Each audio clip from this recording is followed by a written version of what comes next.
Aku melihat jam di dinding. Waktu pada pagi itu 1:30 pagi. Seperti biasa, aku tidak boleh tidur.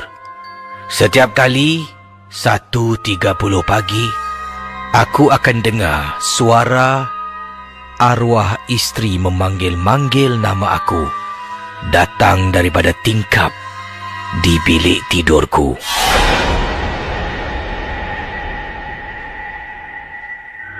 Abang Sulaiman, Abang, saya nak masuk. Kenapa abang kunci? Abang Sulaiman,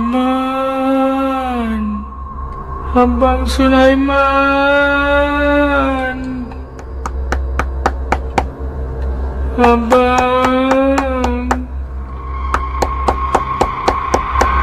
Pendengar Ria 897. Sebenarnya sebelum ini, aku telah pun melakukan satu kesilapan. Arwah isteri aku meninggal dunia akibat barah. Tapi lama dahulu. Tahun 2002, arwah isteri aku meninggal dunia meninggalkan aku dan 2 orang anak yang masih kecil pada waktu itu. Arwah isteri bila meninggal, aku rasakan kehilangan yang amat besar.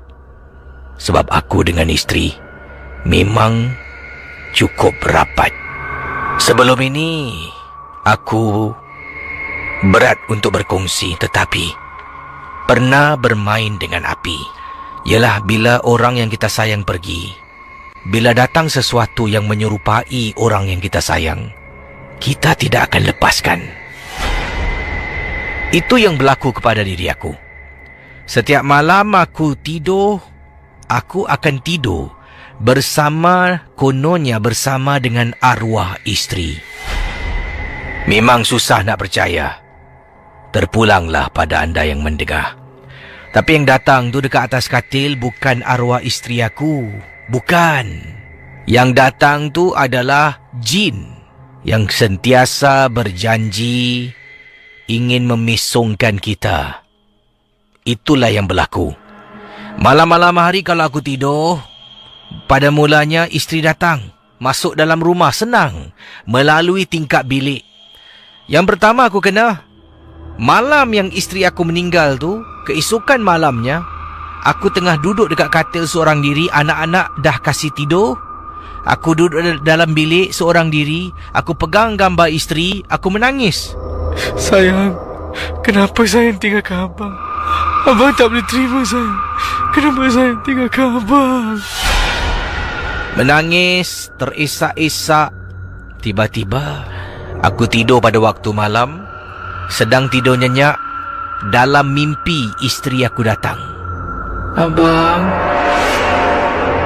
saya tak pernah tinggalkan abang. Saya sentiasa ada bersama dengan abang. Kalau abang izinkan saya akan datang setiap malam temankan abang. Abang izinkan, sayang. Dari mimpi aku terbangun, Kisi. Terbangun, tengok aku masih di rumah, rupa-rupanya aku bermimpi. Tapi bukan. Ia lebih dari mimpi. Keesokan malam, anak-anak dah tidur, aku masuk bilik, aku ternampak isteri aku tengah baring dekat atas katil. Aku berdiri dekat pintu, aku tengok dengan mata yang terbeliak. Sayang? Aku ke depan, tutup pintu, tak nak kasih anak nampak. Sayang ke tu? Ya abang, ni sayang. Abang tak mimpi Ni betul ni. Betul. Semalam kan abang cakap saya boleh datang temankan abang setiap malam. Terima kasih sayang, terima kasih. Aku naik atas katil, tidur dekat sebelah isteri. Tak buat apa-apa, Kisi, tak pegang, tak apa. Kata isteri aku, saya boleh temankan abang dengan satu syarat. abang tak boleh sentuh saya. Abang semua boleh baring sebelah dan bercakap dengan saya. Saya boleh bersama dengan abang setiap malam. Waktu itu Casey, memanglah ibarat doa termakbul. Setiap malam isteri datang tidur dengan isteri, bercakap dengan isteri, berbual. Begitu gairah Casey. Pergi kerja, kemudian kerja, tak sabar nak balik. Balik tak sabar nak tunggu malam. Dekat kerja duduk mengelamun. Sampaikan kerja tak buat dengan betul. Sampaikan kawan-kawan tanya kenapa, kawan-kawan ingatkan masih lagi teringatkan isteri. Tak, aku tak ingatkan isteri aku. Kenapa kau macam ni? Prestasi kerja kau menurun. Bos tegur, bos tahu saya bukan macam tu. Dipendekkan cerita, saya diberi bantuan. Mula-mula nak bantu saya dari segi kaunseling Casey. Jumpa kaunselor. Yang ini bos saya yang tolong. Kaunselor tengok, kaunselor beritahu bos untuk dapatkan bantuan tradisional. Modern medicine tak boleh tolong saya. Bos cari pakar perubatan, jumpa seorang ustaz. Ustaz ni datang rawat saya. Saya ungkal, tak nak mengaku. Cakap tak ada apa-apa, tak ada apa-apa. Dan kata ustaz, ini adalah tanda-tanda orang diganggu. Sebab dia tak akan mengaku. Dan dia akan berdolak dalik. Dia akan menepis segala soalan. Akhirnya dapat tahu ada kunjungan makhluk masuk ke dalam rumah setiap malam. Sebab waktu tu, waktu aku pergi berubat dengan seorang ustaz ni, waktu malam, aku rasa gelisah. Ke hulu ke hilir tanya, bila boleh balik dah habis tak rawatan ni? Aku nak balik lah. Lalu ustaz bertanya, kenapa awak nak balik cepat sangat? Anak-anak awak kan dekat rumah mak. Awak tak ada alasan nak balik cepat. Duduk sini berbual dengan saya. Tak boleh, tak boleh. Aku nak kena balik ni. Dekat rumah isteri aku dah tunggu. Dari situlah ustaz dapat tahu apa sebenarnya yang berlaku. Datang rumah, bersihkan rumah. Rumah aku telah pun dipagar dan aku telah pun disedarkan. Yang datang tidur bersama dengan aku hampir setiap malam untuk beberapa minggu tu bukan isteri aku tetapi makhluk jin. Maka itulah Casey. Berlakunya bila aku tidur malam, anak-anak dah tidur masuk bilik, tingkap rumah, pintu rumah, tingkap dapur semua dah dipagar dengan bacaan surah-surah tertentu yang dilakukan oleh Ustaz Taufik namanya. Malam pertama setelah aku diobatkan, dirawat, dibersihkan tubuh daripada pemikiran yang isteri aku boleh teman aku setiap malam. Tengah baring atas katil, ustaz ada beritahu aku, nanti isteri awak datang tau. Tapi bukan isteri awak, itu adalah jin. Sebab dia dah selalu datang, dia akan datang lagi temankan awak. Dekat tingkap ni dah tak boleh masuk, tapi awak jangan izinkan dia. Sebab apa yang saya baca akan terpadam sekiranya awak buka tingkap dan awak izinkan dia masuk. Dengan izin awak. Sebab awak ni tuan rumah. Jadi malam tu Casey,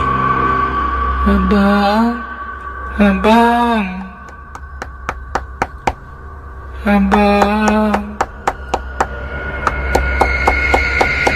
kenapa abang tutup tingkap? Saya datang nak temankan abang. Abang, bukalah tingkap. Abang tak rindukan saya ke? Abang.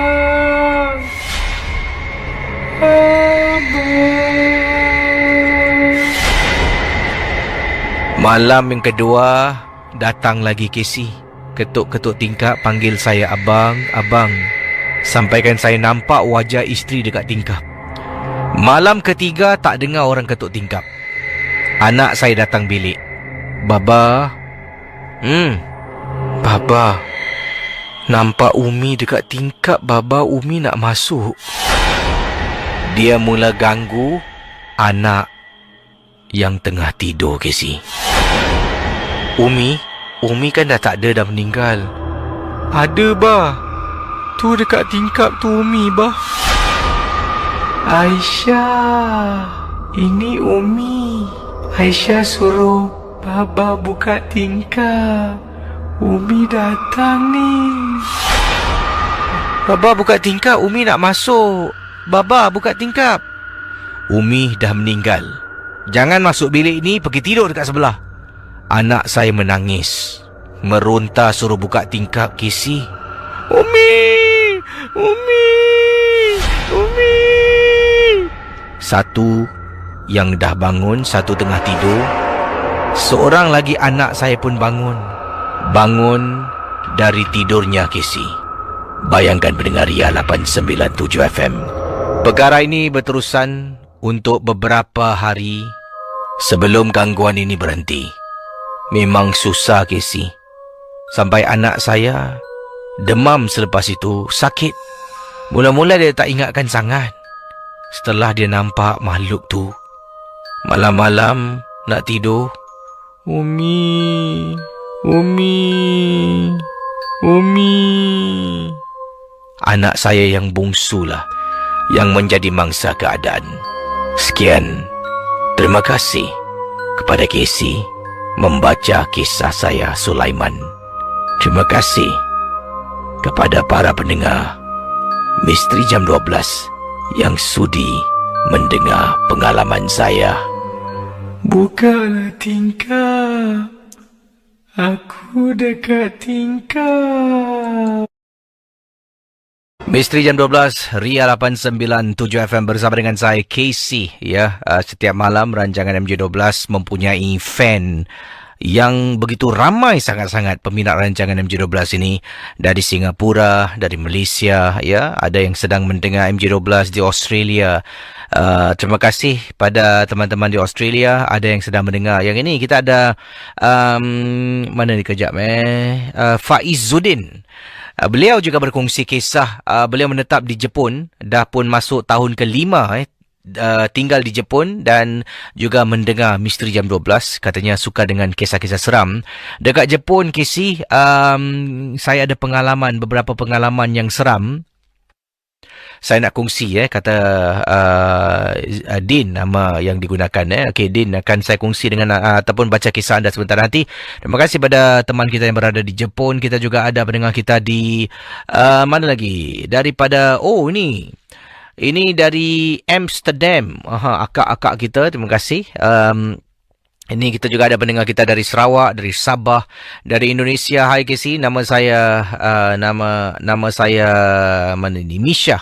Mendengar MJ12 daripada Batam, Indonesia. Terima kasih. Kita juga ada Juliana. Juliana kata sedang mendengar dari kota Bandung, Indonesia. Terima kasih pada orang Bandung. Dari Amerika pun ada. Ya, mungkin ada yang sedang mendengar di Amerika. Di mana? Kalau Amerika tu di mana sedang anda mendengar rancangan MJ12?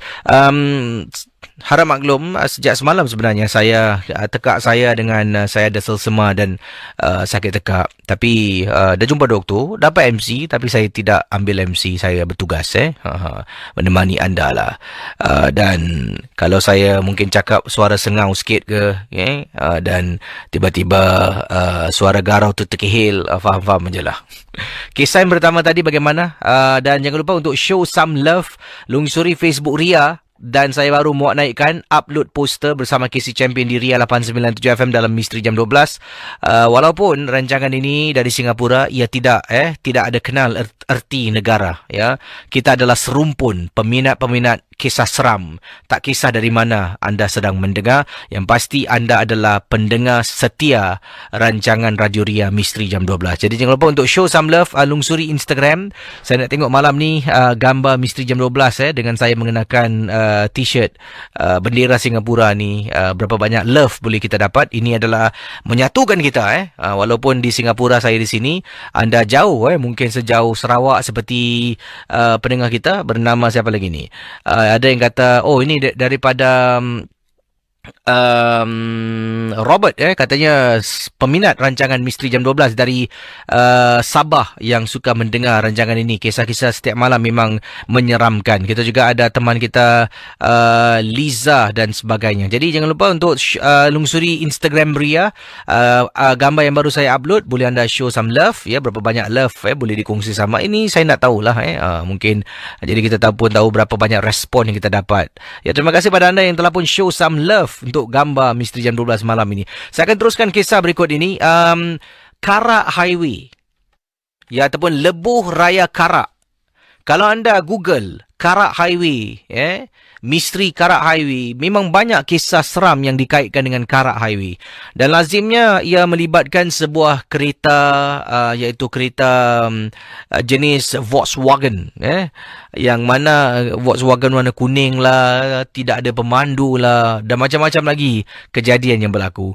Tapi kisah yang saya nak kongsi berikut ini, berkenaan dengan Karak Highway, ini terjadi kepada sebuah keluarga yang memandu pada waktu malam menggunakan Lebuh Raya Karak.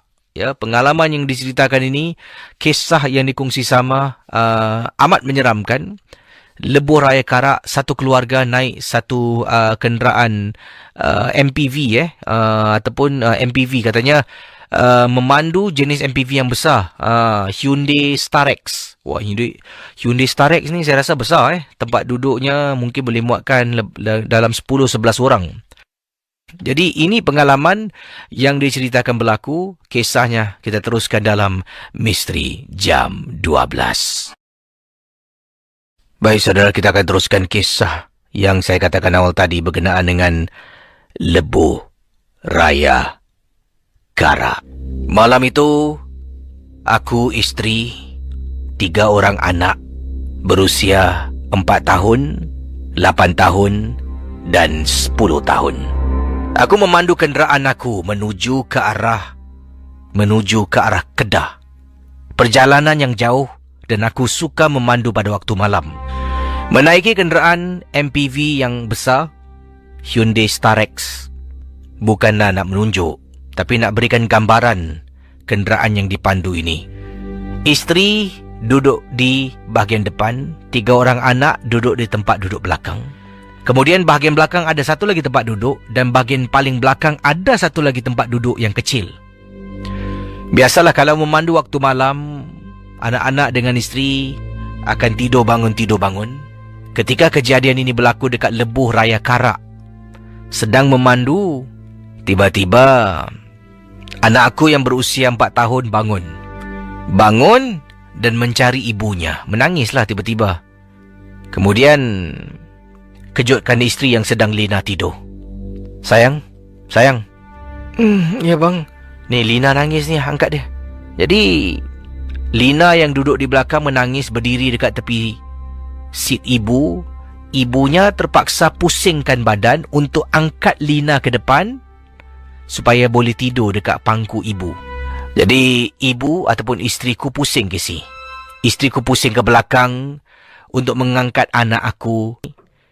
Isteri aku pun pusing ke belakang untuk mengangkat anak berusia 4 tahun, Lina namanya, supaya boleh tidur di hadapan bersama dengan isteri. Bila isteri aku angkat anak, tiba-tiba isteri aku, Astaghfirullahalazim. Astagfirullah. Berkali-kali aku dengar isteri aku istighfar, angkat anak, dukung dekat depan. Tengah memandu pegang steering wheel. Toleh tengok isteri. Kenapa dengan awak? Kenapa? Astagfirullah. Kenapa ni?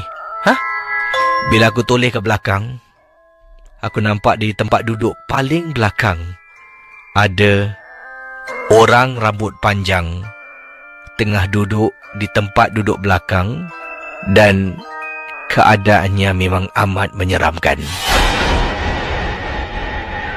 Bila tengok daripada cermin rear view mirror, memang tak nampak.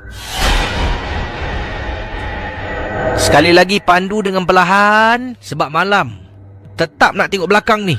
Toleh belakang, nampak dengan jelas ada orang tengah duduk, rambut panjang. Sampaikan isteri terpekik, "Abang!" Aku nyaris-nyaris masuk lorong sebelah ke si steering wheel ni, hilang kawalan tak perasan. Yang memandu ni dah terbelok ke lorong sebelah, sampaikan dekat belakang ada lori.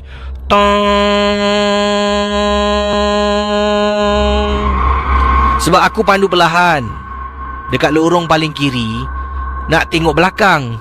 Tak perasan belakang tu ada lori. Lori tu tengok aku pandu perlahan, dia pun nak overtake. Aku pula tertarik steering wheel dan masuk lorong sebelah. Waktu tu lori tu tengah nak potong dan hampir-hampir terjebak dalam kemalangan. Ya Allah!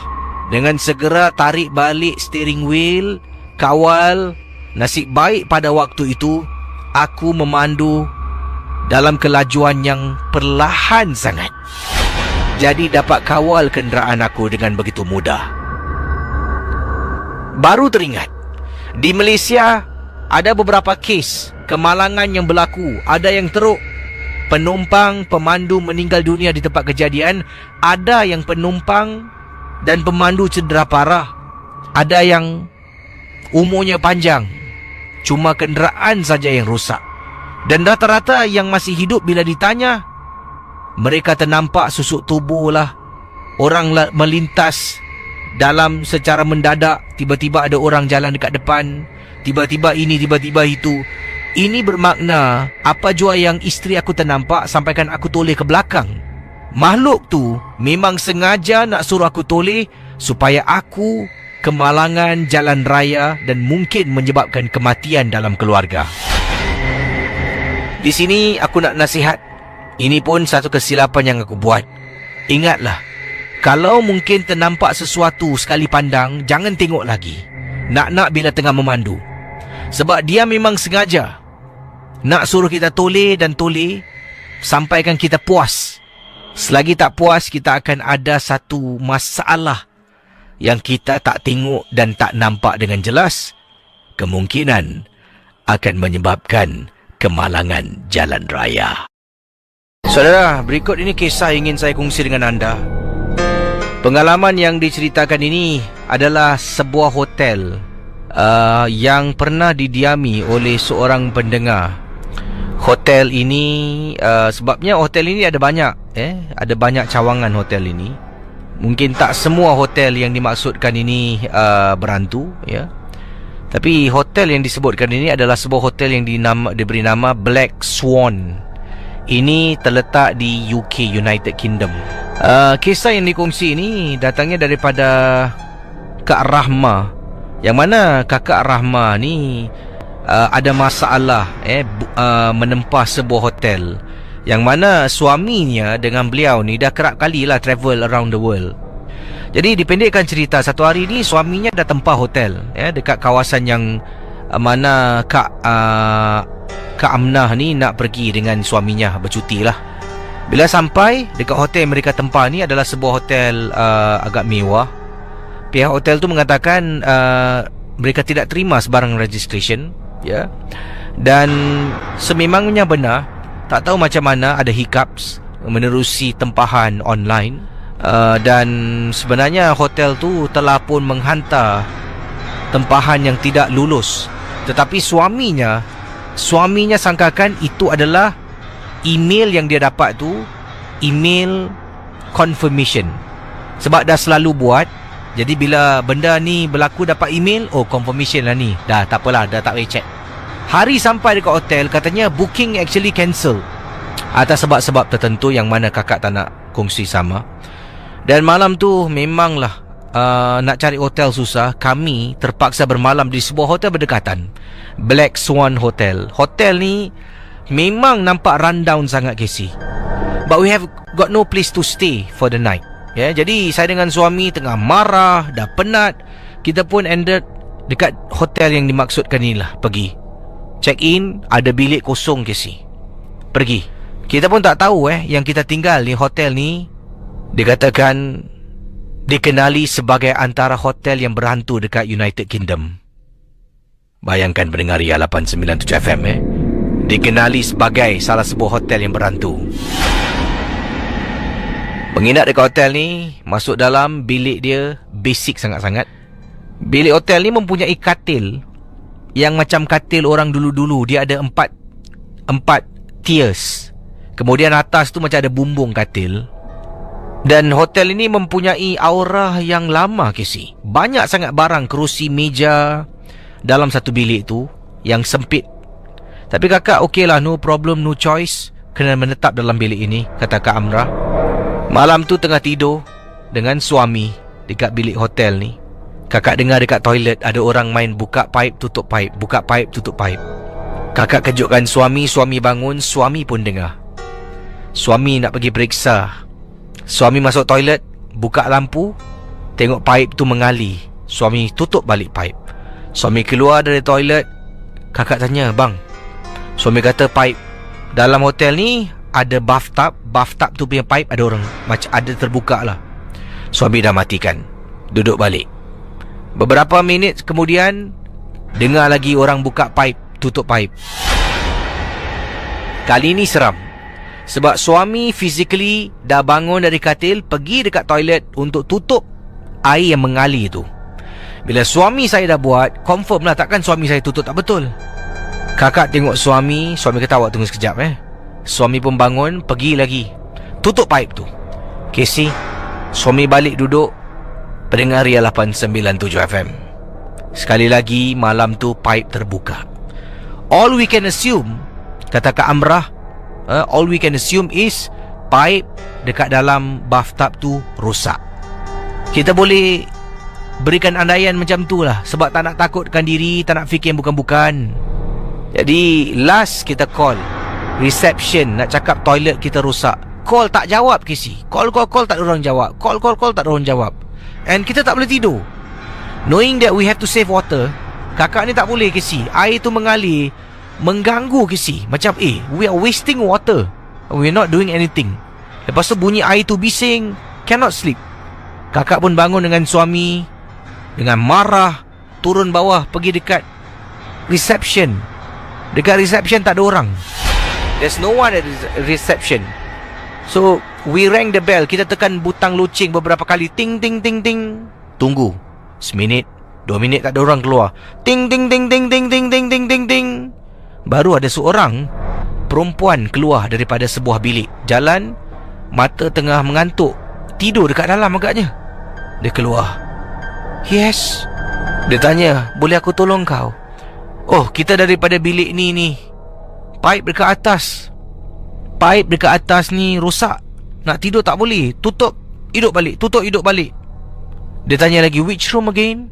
Kakak berikan nombor bilik Casey dan pendengar Ria. Dia tengok nombor bilik. Oh dear, what happened? It's okay. Could you please get your belonging, kata wanita ini, and meet me at the counter here. I'm going to shift you to another room. But what for? Please do it, katanya. I think I gave you the wrong key just now. The wrong room. Wanita ni memberitahu kami dia memberi kunci dan bilik yang salah. Kakak rasa doesn't make sense. Kakak pun naik atas dengan suami. Bila naik atas, nak angkat barang-barang, buka pintu bilik Casey. Dalam bilik itu ada satu kerusi dekat vanity table. Kerusi itu sekarang berada dekat atas katil yang kakak dengan suami tengah tidur. The chair is on our bed. Abang, apa ni bang? Astaghfirullahalazim. Casey, waktu tu dah tahu dah bilik kami ada sesuatu yang tak kena. Barang-barang semua masuk dalam beg. Nasib baiklah tak banyak barang kakak keluarkan. Yang ada cuma kakak punya contact lens solution yang kakak gunakan awal tadi. Dengan suami ada keluarkan beberapa charger. Sumbat dalam luggage. Dan bila kakak tengok kerusi, kakak terdongak tengok atas. Betul-betul dekat atas katil, dia ada macam hook, macam ada tempat gantung Casey. Dan terus tiba-tiba terfikir, adakah bilik ni pernah berlakunya kematian orang gantung diri? Sebab hook yang ada dekat dinding atas, dekat ceiling tu, betul-betul bawah tu kerusi Casey. Yang macam mana boleh ada dekat atas, kakak dengan suami tak tahu. Kami keluar, tutup pintu, jalan beberapa tapak, dung dung dung dung dung dung dung dung, dari dalam bilik hotel kami. Turun bawah, dia minta maaf, katanya salah bilik tadi dia kasih. Dia cakap dia salah tengok. Kakak tanya, apa yang jadi dengan bilik tu? Dia mati-mati tak nak beritahu kakak, mati-mati tak nak share. Okey, kakak pun pergi dekat bilik lain. Alhamdulillah dapat bilik yang lebih baik. Tidak ada gangguan bunyi air, tapi tetap seram Casey, tetap menyeramkan. And the next day kita check out, kita pergi dekat hotel lain. Akhirnya we get a good hotel.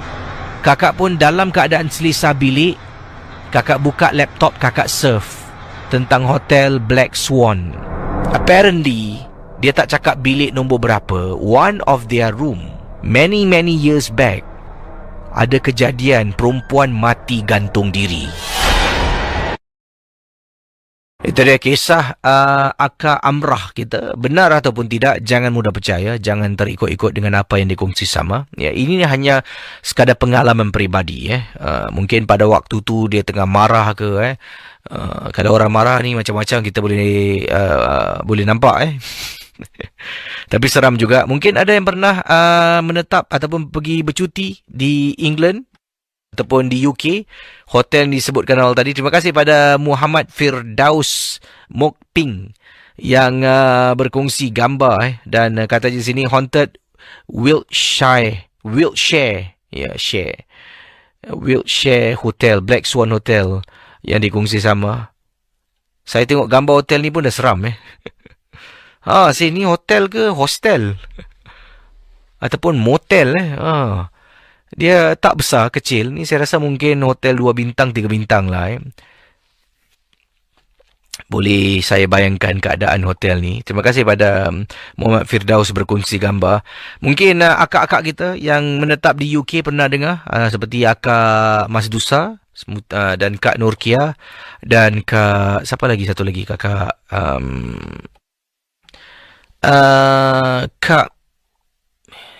Kak Shima. Yang mungkin menetap di UK, pernah dengar tak nama hotel ni? Adakah benar-benar hotel ni berhantu ataupun tidak? Terima kasih, thank you for the love untuk gambar Misteri Jam 12 di Facebook Ria. Ya, kalau belum, bolehlah lungsuri. Boleh show some love. Terima kasih pada anda yang telah pun berikan. Saya tengok siapa yang kasih love ni. Pendengar-pendengar kita yang telah pun memberikan love, antaranya Manuar Steel, Aisyah Dija, Monica Zaidi, Icha Chabi, Boy Trailer, Sabbath Asroy, Sheila Anur, Jung Iji, amboi, orang Korea. Jalil Hanis, Daus Rosli, Muhammad Arif, Ikin Shikin, Zul Badri, Sweety Mas, Murdiati Shah, Berdi Andrian, Anga Harry, Kakashi Hero, Jai Patul, Muhammad Firdaus, Yati Azhari, Blues, Nuraini, Muhammad, Taurus Girl, Aid Zahid, Vivian Sunshine, Jamilah Ghafur. Thank you for the love. Terima kasih. Kisah akan berehat seketika, akan kembali sebentar nanti. Lebih banyak kisah akan dikongsi sama. Peringatan, jangan percaya dengan apa yang saya bacakan pada anda semua. Ya. Kita tak tahu sejauh mana kebenaran kisah, tapi ya anggaplah sebagai satu hiburan, entertainment. Macam kita tonton filem seram, macam itulah kita anggap ya kisah-kisah yang dikongsi dalam MJ12. Jangan taksub dan mudah percaya dengan apa yang anda dengar. Bersama dengan saya Casey dalam rancangan Misteri Jam 12. Baik, kepada anda yang sedang mendengar, ya terima kasih, selamat pagi dan ada yang sedang mendengar rancangan MJ12, terima kasih. Sebenarnya ada yang tanya, Kisi, hari ini tak ada live ke dekat YouTube ataupun di Facebook? Saya akan buat live, bukan setiap hari lah. Mungkin setiap hari Jumaat ke, sebabnya hari Jumaat lebih ramai yang mendengar dan keesokan hari pun tidak bertugaskan hari Sabtu untuk kebanyakan yang mendengar. Jadi kemungkinan setiap hari Jumaat, dan semalam saya lakukan sebabnya hari ini cuti umum. Jadi kalau esok hari yang tidak bekerja secara umumnya, secara amnya, saya akan lakukan MJ12 live di YouTube. Jadi anda boleh tonton. Dan ada juga beberapa orang teman yang bertanya kenapa tak buat YouTube live, sebabnya kalau tak macam mana nak dengar Radio Ria, ya, sebabnya jauh. Boleh anda dengar, boleh reply pada kawan-kawan kita yang tak tahu bagaimana nak download aplikasi Mi Radio. Boleh download aplikasi Mi Radio, dan antaranya boleh tolong saya replykan kepada teman kita ini di Facebook Ria, namanya Marlis. Assalamualaikum Bang Gesi, I'm from Ipoh Perak. peminat tegar MJ12 dalam tegar-tegar tu takut juga bila terbayang kisah-kisah dan pengalaman orang-orang yang alaminya. Kalau boleh Abang Casey live lah setiap hari sebab saya yang jauh non di sini tak dapat dengar radio Ria FM, mengharap siaran ulangan sahaja semasa sedang komen dekat Abang Casey ni. Sambil tu terdengar dentuman seperti hentakan di atas atap rumah. Seram sih, daripada Marlis. Jadi boleh kongsi dengan Marlis, boleh download aplikasi Mi Radio dan boleh dengar Ria di mana saja anda berada.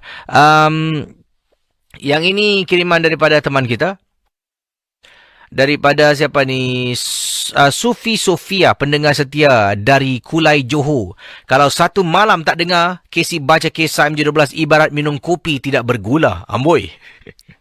Saya baca beberapa komen dahulu sebelum saya buka talian dan juga berkongsi kisah.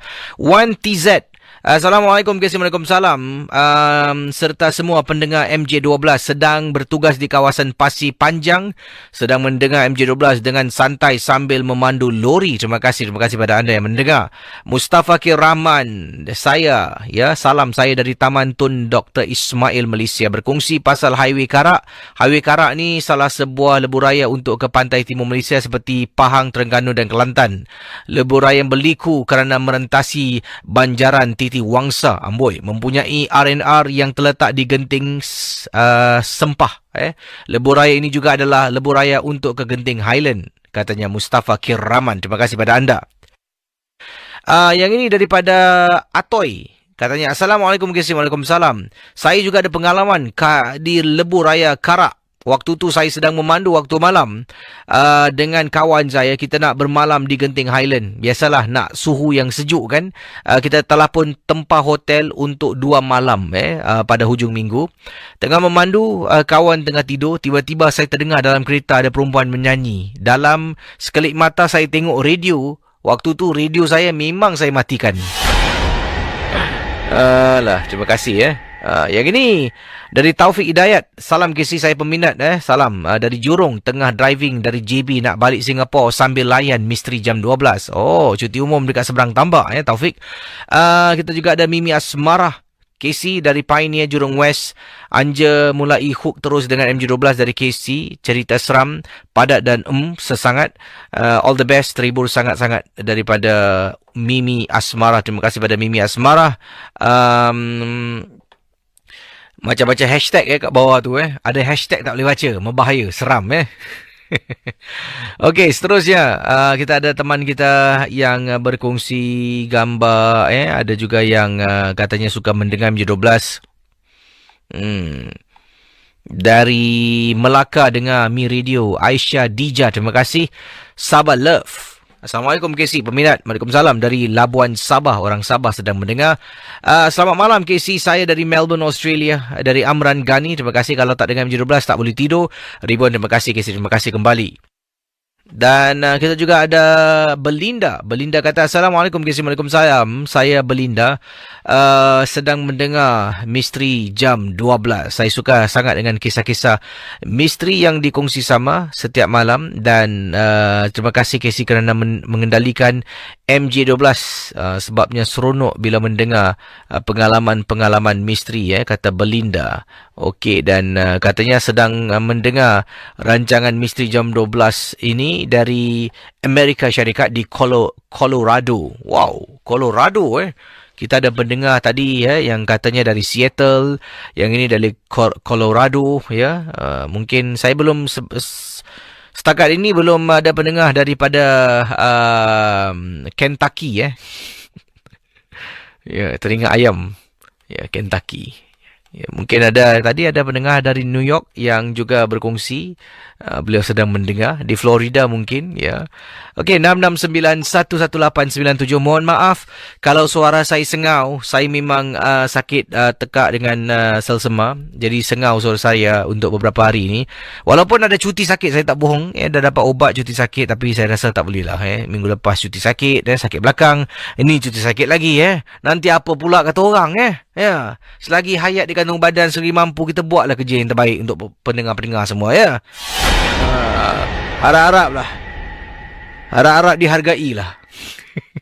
Jangan lupa, show some love. Terima kasih kepada anda yang telah pun show some love. Kita teruskan kisah dalam Misteri Jam 12. Hello, selamat pagi. Selamat pagi, Casey. Hai, siapa bercakap ni? Zaman bercakap Panggilan dari mana ni? daripada York Hill. York Hill Wow, York Hill dekat mana tu? York Hill dekat Jalan Minyak. Saya Jalan Minyak pun saya tak tahu. Ini kawasan barat ke? Outram Secondary. Apa dia? Outram Secondary School. Oh, okey. Dan pengalaman yang nak dikongsi tentang apa ni, silakan. Okey, pengalaman saya semasa saya jumpa macam satu tangkal dalam tube. Jadi saya buka dalam dia, saya keluarkan dia punya dalam. Jadi tulisan macam tulisan Thailand. Jadi saya tanam dia punya tube. Jadi dalam petang tu, tiba-tiba tangan saya ni sebelah kanan sengal. Sakit-sakitnya lah. Jadi dalam berapa bulan tu sakit, pergi berobat tak boleh, pergi urut tak boleh, doktor tak boleh, sampai dah tak ada MC, sampai dah tak ada lift. Bayang lift P, ampeli. Jadi bila sekali saya pergi berobat di dekat temple dekat Geylang ni, ada satu budak temple. Saya pergi jumpa sana, jadi dia try ubatkan. Baik. Bila saya nak balik tu, saya telefon isteri, saya kata okey, tangan saya dah baik. Bila tiba dekat Geylang, sakit tu datang balik dalam bas.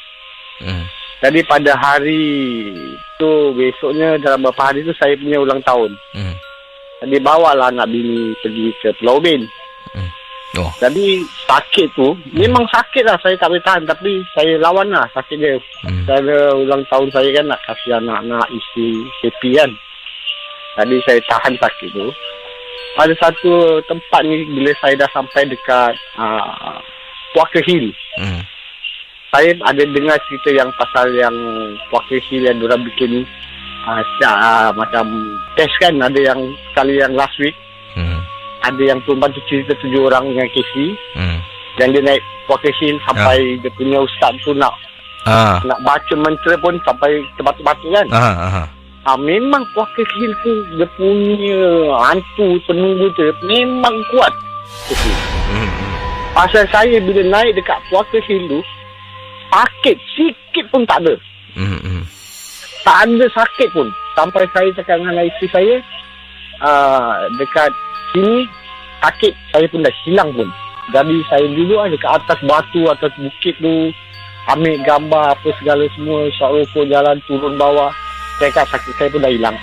Tadi ada dekat daripada bawah tu bukit tu, Walker Hill, dah turun daripada bawah, ada shelter, saya duduk situ isyak rokok. Saya dah baik, kita relax dulu, isyak rokok semua.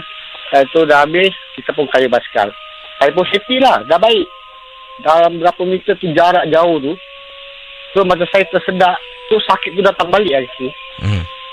Dari situ saya dah tahu lah, wah ni Walker Hill dia punya penunggu ni memang kuat lah. Sampai benda ni pun tak ikut naik atas. Bila saya ke atas, sakit sikit pun tak ada. Bila dah turun berapa meter jauh tu jarak tu, baru dah datang balik sakit dia. Jadi itu pasal saya, yang lepas tu saya nak telefon Casey, nak tanya yang pasal dia orang bikin eksperimen tu kan. Memang tak boleh sana pun. Dia punya penunggu, dia punya hantu tu memang kuat. Pasal yang ustaz tu yang nak baca-baca sampai terbatuk sampai ke subuh kan. Saya cakap ini tempat dah ada nama Walker Hill, yang kau tak cukup kau nak pergi naik. Apa itu dia tak boleh baik bila sampai pagi kan. Pasal dia orang kawal je kan, perempuan tu kan sampai subuh kan. Yang saya dengar yang dia cerita last week tu. Memang saya call Casey 2 kali dapat, tapi lepas tu putus. Pasal saya nak kasih tahu Walker Hill tu memang tak boleh buat main-main. Pasal saya asal dulu tekong. Saya tinggal tekong pun sering juga pergi ke Pulau Ubin. Tapi dekat Walker Hill tu memang tak boleh buat main-main lah. Pasal dia dah ada nama Walker Hill. Dia sudah settle dekat Bukit Walker. Itulah pengalaman saya yang saya kena tu, sakit tu. Bila naik ke atas tu, memang sakit sikit pun tak ada. Bila saya baik ni, Saya ambil balik tu tangkal, saya masukkan balik dalam dia punya tube, saya hantar pergi Buddha Temple. Latnya satu hari tu terus baik. Sampailah sekarang, alhamdulillah. Jadi dah sering lah kalau jumpa benda apa-apa kan, saya dah tak nak ambil lagi lah. Dia punya sebulan lebih lah saya merana sakit. Dia punya tangan bisa tu, sampai tak tahu tahan lah sakit dia. Itulah pengalaman saya yang saya pergi gatal, pergi buka tutup kan. Saya pergi tanam. Bila saya dah ambil balik, hantar balik ke temple, dan itu dah baru, alhamdulillah sampai sekarang. Ini kisah last year lah yang saya pergi buka tutup tangkal lah. Itu je lah pengalaman saya. Terima kasih ya. Ya, baik. Sama. Kembali. Assalamualaikum. Waalaikumsalam warahmatullahi ta'ala wabarakatuh. Baik, 6691897. Tadi abang tu berkongsi kisah tentang yang mana pernah saya kongsi tentang Bukit Puaka. Saudara, kisah berikut ini sementara saya nantikan panggilan anda. Ini adalah kiriman yang saya terima datang daripada pendengar kita. Namanya di sini kejap. Okey. Ini adalah pengalaman yang diketengahkan, datangnya daripada Tuan Haji Seman. Seman ke Siman? Mungkin kalau salah sebut jangan marah ya. Tuan Haji Seman. Katanya di sini, Assalamualaikum KC. Waalaikumsalam. Saya kirimkan email ini kepada KC. Harap KC berkongsi pengalaman saya. Pengalaman kata Tuan Haji Seman ini, beliau ni adalah seorang pemandu van jenazah. Memandu van jenazah. Van jenazah ni tidak dibenarkan lah, untuk letak tempat awam, khususnya tempat multi-story kapak ke tak boleh. Jadi kita ada tempat khas. Antaranya tempat heavy vehicle, ataupun kalau nak simpan letaklah dekat office, kapak office boleh. Jadi setiap kali dah habis kerja, saya harus memandu van ataupun ada bas mini. Mini bus ni adalah lebih besar sikit lah daripada van jenazah. Untuk pulang, dibawa pulang, diletakkan dekat kawasan heavy vehicle parking. Pengalaman saya ketika memandu mini bus, mini bus jenazah ni, seorang diri waktu malam, ketika itu mini bus ni dihantar ke workshop untuk dibaik pulih lah, untuk servicing dan dibaik pulih. Ada bahagian-bahagian yang rosak. Jadi katanya Encik Tuan Haji kita ni, apa yang berlaku, van tu memang saya memandu van pada pagi itu, menguruskan beberapa kes jenazah. Kemudian petang hari tu dah bawa van tu balik ke office. Dari office tu pula saya kena pergi ke dekat workshop ni. Waktu tu dah malam lah. Ambil mini bus jenazah ni untuk dibawa, dipandu pula untuk diletakkan dekat kawasan heavy vehicle parking.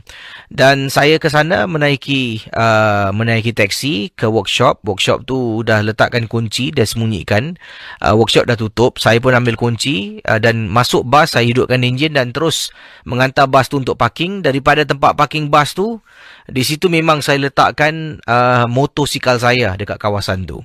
Jadi saya pun pandu, kata beliau. Inilah kisah yang diceritakan, datangnya daripada Tuan Haji kita dalam Misteri Jam 12.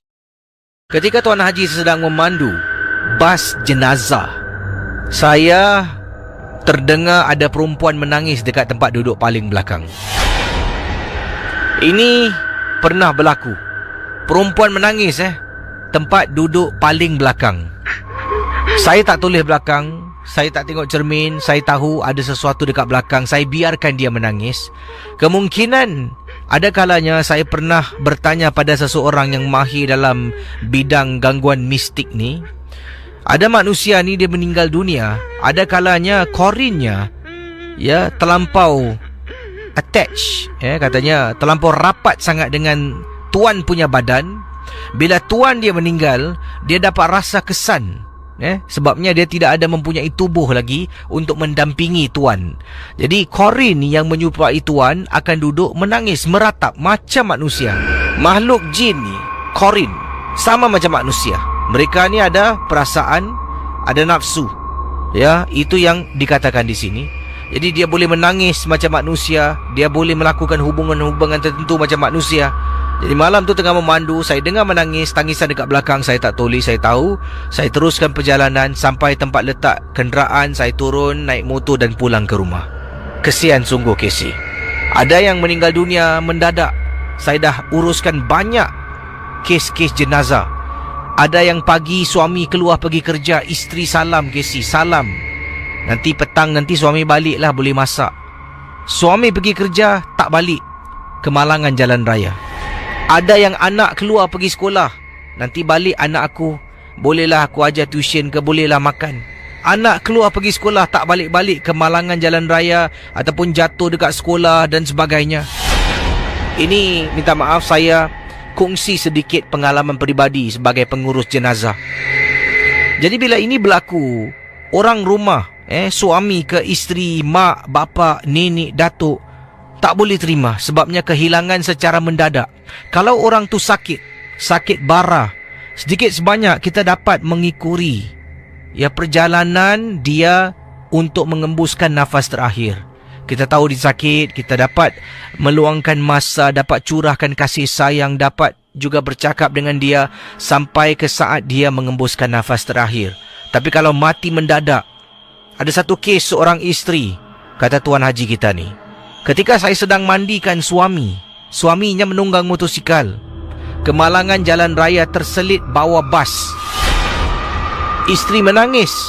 Isteri duduk dekat sebelah saya tengah mandikan jenazah ni, kata Tuan Haji kita. Isteri meraung, abang. Meninggalkan isteri dan 3 orang anak yang masih kecil. Saya ni juga ada kalanya dihubungi untuk bantuan beberapa kes, antaranya kes badi mayat. Jadi si isteri ni terkena badi mayat, kehilangan yang amat besar dalam hidupnya. Malam-malam masih meraung. Sampaikan orang ni, ayahnya hubungi saya. Saya kenal ayahnya. Katanya, Tuan Haji, anak saya ni sejak tadi menangis ni. Saya rasa dah terkena badi mayat. Boleh tolong tak? Boleh, saya tolong. Saya pun pergi ke tanah perkuburan, mengambil tanah yang mana digunakan untuk tanam mayat ataupun jasad suami. Tanah tu sedikit ambil. Waktu malam saya pergi dengan motosikal. Ambil tanah tu, bawa balik. Tanah tu masuk dalam baldi isi air. Air tu dikocak sikit. Nampak kotor lah air tu. Dengan niat panggil isteri masuk tandas, suruh isterinya mandi dengan air ni. Tengah mandi ni, masih dengar saya dekat ruang tamu. Mandi, keluar, kita mula baca surah dan kasih dia minum air bacaan. Dah bersihkan tubuhnya dengan air biasa. Kemudian baca, minum air, suruh tidur. Alhamdulillah okey. Macam-macam kes, kata Tuan Haji kita, saya pernah berdepan. Kes jenazah yang mandi tapi tak basah pun ada, Kisi. Sebelum jenazah ni dikebumikan, harus dimandikan hadas, dibersihkan, supaya tubuhnya dari hujung rambut sampai hujung kaki tu kena air, kena bersih. Tuang air, curah, rambut tak basah, kulit pun tak basah. Macam mana? Tak boleh. Nak kena basah ni. Kalau tak sah sebelum disolatkan jenazah. Jadi bila saya tuang air, bahagian-bahagian tertentu tak basah, saya tengok ada beberapa orang yang dekat situ. Saya pun tak nak mengaibkan jenazah. Saya kata kalau yang tak ada hal kat sini boleh keluar, kecuali ahli keluarga yang rapat saja. Keluar. Termasuklah pembantu saya suruh keluar. Mereka semua keluar. Dalam tu adalah isteri. Rupa-rupanya bila tanya pada isteri, saya bercakap sedikit. Saya kata, Puan tengok saya curah air, tangan, rambut suami pun tak basah. Isteri dia mula menangis. Saya tanya, kenapa Puan? Dan isterinya beritahu, ketika suaminya hidup, suaminya adalah orang paling pelukik dalam dunia. Tak pernah nak menderma pada masjid, tak pernah nak keluarkan duit untuk anak-anak. Nak keluar boleh, susah. Pelukik, kemut. Orang datang minta tolong, bantuan dia halau. Duit dia banyak, tapi tak pernah membantu. Sampai gitu sekali, Casey. Jadi saya cakap dengan isteri, awaklah orang paling rapat dengan dia, awak berdoa, sekarang ikut saya. Isteri berdoa, menangis, menitis air mata. Katanya, ya Allah, ya Tuanku, maafkanlah suami aku. Aku dulu pernah geram, pernah marah dengan suami sebab dia pelukik, Aku maafkan dia. Aku tarik balik segala kata-kata siksa yang aku pernah lafazkan pada suami. Sebab isterinya, bila suami dia okey, isterinya selalu, nanti kau mampus, kau siksa kat situ. Nanti kau mampus, kau siksa lah dekat situ. Jadi ini adalah satu doa Casey dari isterinya, kata Tuan Haji. Jadi bila isteri sentiasa lafaz, perkara ini menjadi doa. Jadi suami nak mandi tak basah, tak boleh. Jadi ini adalah satu siksaan untuk jasad arwah yang meninggal. Selepas tu saya pun baca bismillah, kata Tuan Haji. Saya perlahan-lahan curahkan air dekat rambut dulu, basah rambutnya. Alhamdulillah puan, terima kasih. Saya habiskan mandikan jenazah. Saya ada banyak pengalaman, katanya Tuan Haji. Tapi inilah yang sekadar saya boleh ingat dan saya nak kongsi. Kita hidup di dunia ni hanya sementara. Jangan ingat kita ni hebat. Sehebat mana pun, bila kita mati, yang akan uruskan anda adalah saya. Okey, saudara, saya rasa suara saya ni dah semakin hilang. Ya, tinggal lagi 3 minit. Ada baiknya saya berehat lah. Takut besok terus gone. Masalah. Dengar tak suara? Ini suara dipanggil apa ni? Suara Ramli Sarip. Abang Ramli serak-serak. Main ni. Jadi Casey undurkan diri. Terima kasih pada anda semua. Niat di hati nak baca satu lagi kisah. Tapi makin teruk pula suara saya ni. Biar saya berehat dan jumpa anda esok lah. Terima kasih pada anda yang mendoakan. Semoga saya sembuh. Sememangnya saya akan cuba. Ya. Dan esok saya jumpa anda lah. Balik ni makan ubat. Tidur. Ya. Dan selamat hari buruh. Semalam dah hari buruh. Ini dah masuk 2 hari bulan Mei. Sekali lagi pada rakyat Malaysia, pendengar Malaysia. Selamat keluar mengundi. Ya. Dalam beberapa hari ini akan keluar mengundi. Dan saya harapkanlah semoga semua berjalan dengan lancar. Sebab bila tengok berita-berita tentang undi di Malaysia ni, wow, betul punya hangat macam-macam kes yang dilaporkan sana sini. Keselamatan tu harus dijaga dan keluar mengundi, undi anda adalah rahsia. Terima kasih pada anda semua. Kisah haji tadi tu memang menarik sangat-sangat. Kalau benar ataupun tidak kita tak pasti, tapi mungkin kita boleh ambil iktibar dari apa yang dikongsi sama. Bye-bye.